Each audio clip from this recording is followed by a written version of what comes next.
The world celebrated when Steamboat Willie, the iconic short film that introduced Mickey Mouse, entered the public domain. Enthusiasts and artists saw a wealth of creative opportunities, but they were unaware of the ancient curse that had been dormant for nearly a century. The old animation studio, now a historic landmark, buzzed with excitement.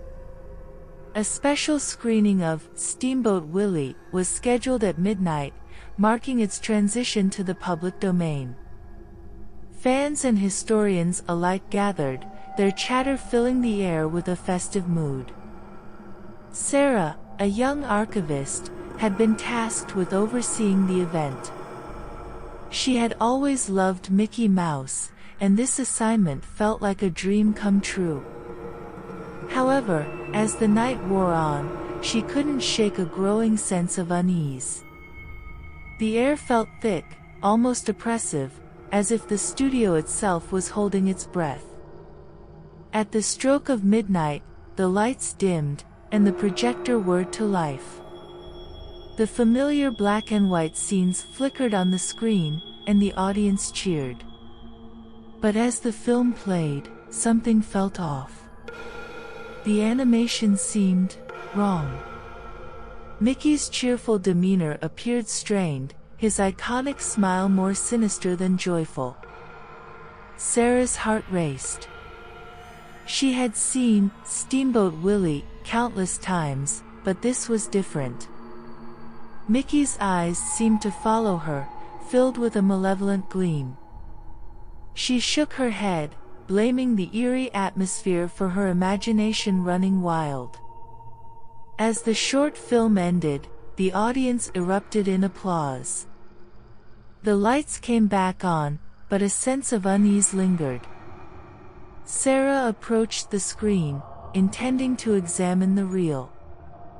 As her fingers touched the film, she felt a sudden jolt, as if an electric current had surged through her body.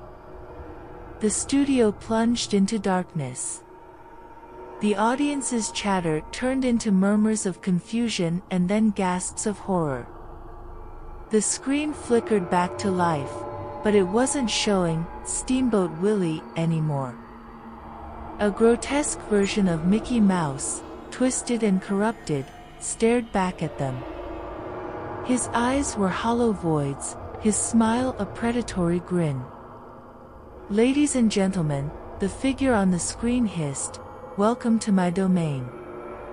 Panic erupted. People scrambled for the exits, but the doors wouldn't budge. The studio had become a prison.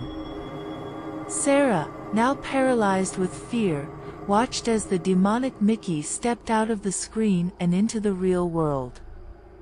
His form was a twisted parody of the character she loved. His body was elongated, movements jerky and unnatural.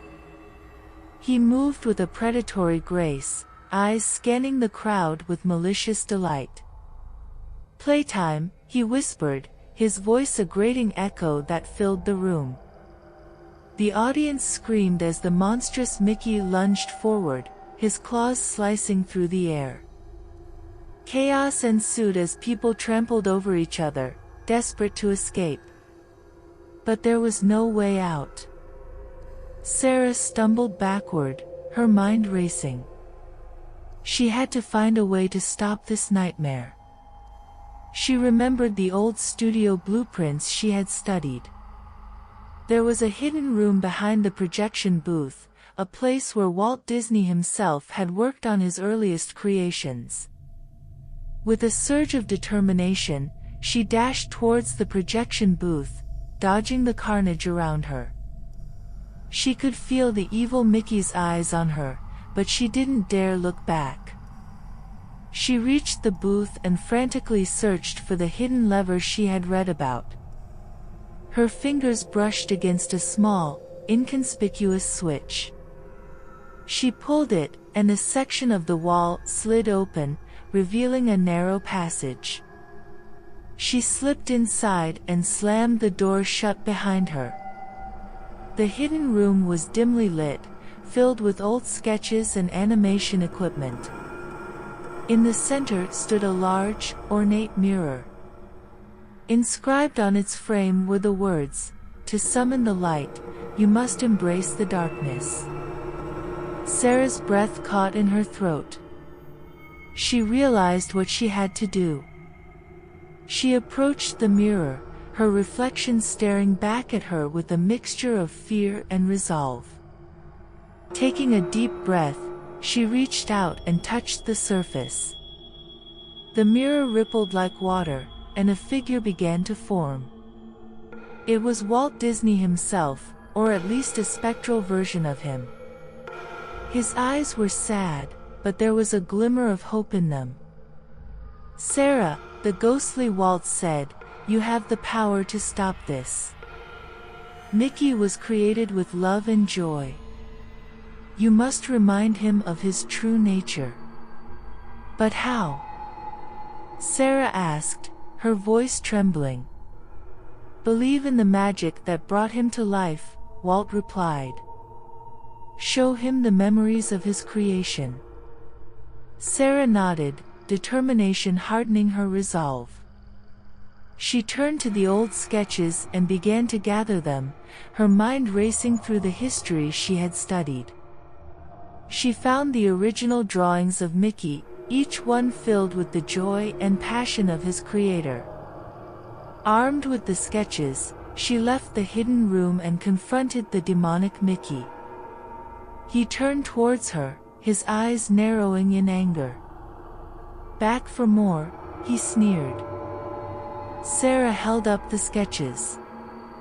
"Remember who you are, Mickey. Remember why you were created."